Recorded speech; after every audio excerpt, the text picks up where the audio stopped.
Bonjour, et si aujourd'hui je faisais la présentation d'un bracelet connecté pour changer un peu, ça vous dit? Allez, c'est parti!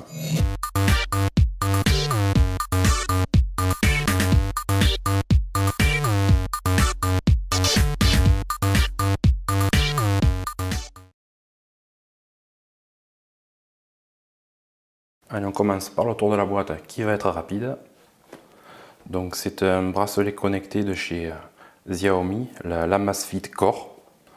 Beaucoup d'indications dessus. Donc sur la face avant, Amazfit. Ici, il n'y a rien. Et à l'arrière, des codes barres avec quelques informations. Voilà, le tour le plus rapide de l'histoire. Maintenant, ouverture. Sur le dessus, on trouve le bracelet lui-même. On met de côté. En dessous, ici, une petite notice qui explique le fonctionnement du bracelet. Il a une petite trappe secrète avec le cordon de rechargement. C'est tout ce qu'il y a. Le bracelet tout seul. On va faire le tour. Donc sur le dessus, il y a l'écran couleur avec juste en dessous un tout petit capteur. On verra plus loin à quoi il sert. À gauche et à droite, il n'y a rien.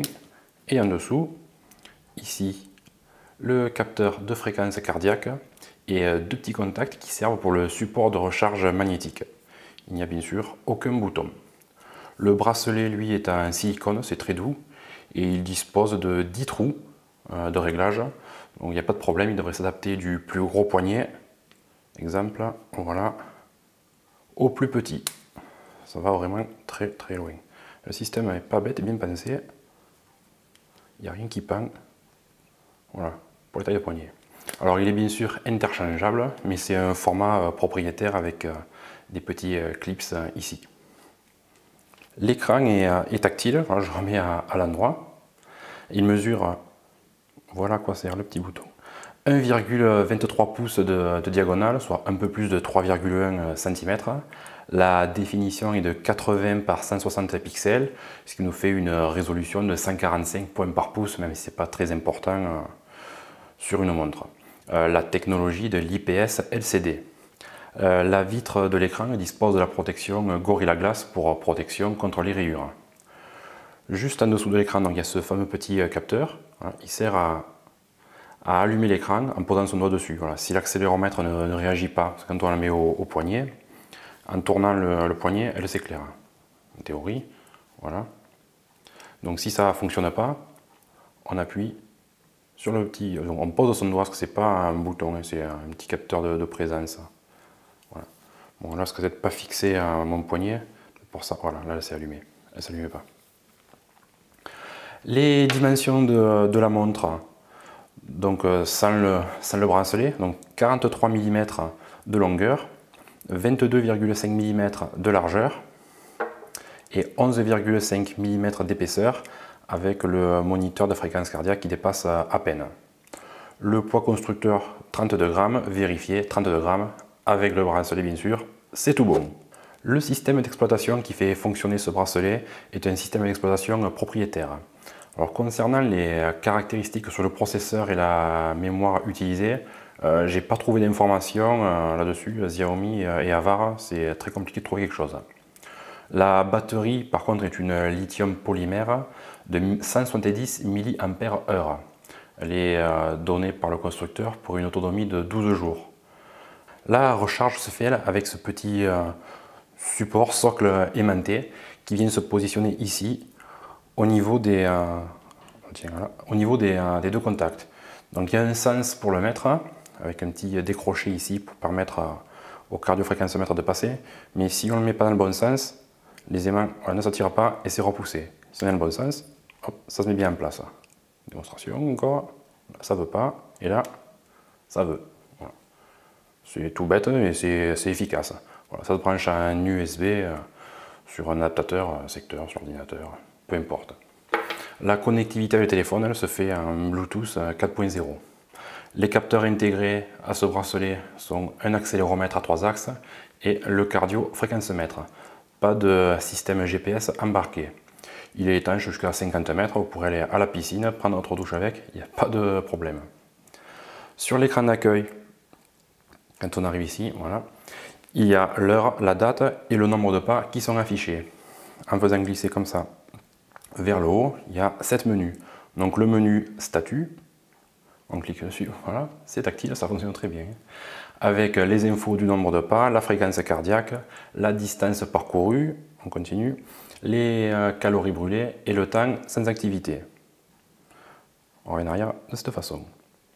En dessous, les notifications, pour afficher les notifications qu'il y a eu sur le téléphone, selon les réglages qu'on a fait dans l'application, pour les synchroniser ou pas avec la montre. Encore en dessous, l'exercice, pour lancer une séance d'exercice. Après, weather, la météo. Alarme, ça parle tout seul, donc c'est pour régler une alarme, un réveil. Encore en dessous, timer, là pour régler soit un chronomètre, soit un compte à rebours. Et le dernier, settings, pour accéder à différents réglages du bracelet, comme le réglage des watch face, pour servir de la montre pour déverrouiller un téléphone, puis etc. La luminosité, on a accès à tout un tas de réglages. On revient ici, et si on fait glisser comme ça vers le bas,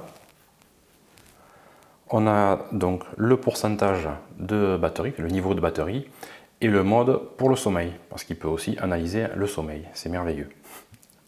Donc vous avez vu, pour naviguer dans les menus, c'est très simple, on fait glisser soit vers le haut, soit vers le bas, et pour revenir en arrière, on fait comme ça, vers la droite. Donc ça, c'était l'interface du bracelet lui-même.